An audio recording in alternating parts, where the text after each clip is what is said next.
মুহররমের 10 তারিখ তথা আশুরার দিন। এই দিনে এমন একটি আমল আছে যে আমলটি করলে মৃত্যু ব্যতীত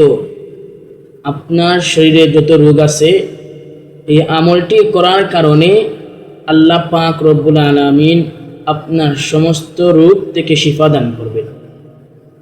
রাসূল সাল্লাল্লাহু আলাইহি সাল্লাম বলেছেন, কোনো ব্যক্তি যদি আশুরার দিন উত্তম রূপে গোসল করার পর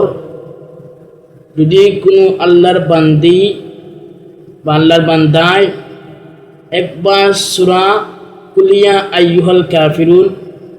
একবার সূরা ইখলাস যেটাকে বলি আমরা কুল হুয়াল্লাহু আহাদ, একবার সূরা ফালাক আমরা যারা বলি কুল আউযু বিরাব্বিল ফালাক, একবার কুল আউযু বিরাব্বিন নাস পড়ে চারটা কুল যদি কোনো আল্লাহর বান্দা বা আল্লাহর বান্দি পড়ে উত্তম রূপে গোসল করার পরে যদি এই চারটা কুল পড়ে, ইনশাআল্লাহ আল্লাহ পাক রব্বুল আলামিন মৃত্যু ব্যতীত তার শরীরে যত রোগ আছে